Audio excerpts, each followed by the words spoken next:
Okay, when I start teaching Etude, I actually start teaching it like three pieces back. Because with my little itty bitties, I give them a little ring that has three keys on it, and they're actually cardboard. I make them. But anyway, and the keys are labeled key number one, key number two, and key number three. And so they have fingerings on them. Key number one, you start with first finger. Put first finger on the A string, leave it there, and your third finger is going to hop back and forth between the D and the A like this.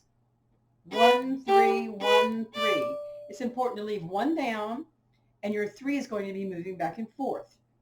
1, 3 on the D, back to the A, 1, then 3 on the A. You don't need to use 2 at all. That's key number 1. And so we start memorizing that right away. Then key number 2 starts on second finger, but it's on the D, it starts on the D string. And you're going to put 2 down by itself, and you're going to play 2D, 2A. You don't need to put any other fingers down. 2D, 2A is key number 2.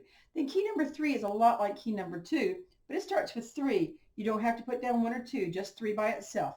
3D, 3A. Keep the 3 over the spot so you can put it back down. 3D, 3A. So I make sure the kids have these keys memorized. So I'll get the keys back from them after they've memorized. I'll say, let me hear key number 1. Let me hear key number 2. Let me hear key number 3. Right?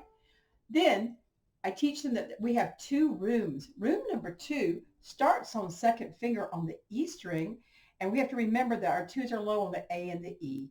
And what we're going to do, we're going to come, the key number, room number 2 is also a staircase. So we're going to come down the staircase, and you've probably already worked on the staircase when you're doing your scales anyway. But we're going to come down the staircase starting with 2 on the E string. 8 notes coming down. It's a backward scale. So we start with 2 low on the E and come down the staircase. So that's room number 2, which is really easy to remember because you're going to start on second finger.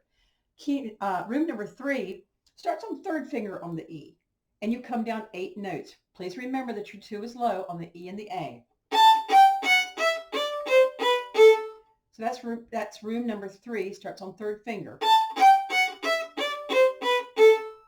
All right? What is the meaning of all this madness, you may ask? Well, I just noticed a lot of kids would get lost in this piece, which is easy. You can end up in an endless loop. So I made a story, and here's the story. If you've been watching Scooby-Doo cartoons, you'll notice that when they're running from the monsters or the ghosts, you'll see as they're running, the scenery goes by, and it's the same scenery over and over. And we know why, because you're running in circles. Whenever you get scared and running from monsters, usually you run in circles. But you'll see a suit of armor, and then you'll see a table with a vase of flowers, and then all of a sudden you'll see a painting, and then you'll see the suit of armor again, the same suit of armor. It's because they're running in circles. So here we go. This is my haunted castle story. Enjoy. Here we go. So we're walking around the haunted castle, looking at all the suits of armor and all the tables with the vases of flowers and all the paintings on the wall. Then all of a sudden we see that suit of armor again. And we see the same table with the flowers, and we see the same painting, and we realize to our horror we're walking in circles. We stop and look at the floor, and we find a key, and it has a number 1 on it. We can play that key. We use the key in the door, and we're in room number 2, and it's a staircase going down. And at the bottom of the staircase, we see a key with a number 2 on it. We know that key. And we open the door, and we're in room number 3, which is a staircase. And at the bottom of the staircase, we see key number 3, which we know.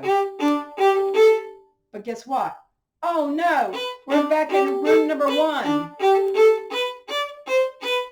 And then we step on a trap door. And we end up going out the trap door, and we end up outside the castle. Yay, we escaped the castle. So that's why my kids do not get lost in Etude, because they have a crazy teacher with a vivid imagination and way too much cartoon time in her early years.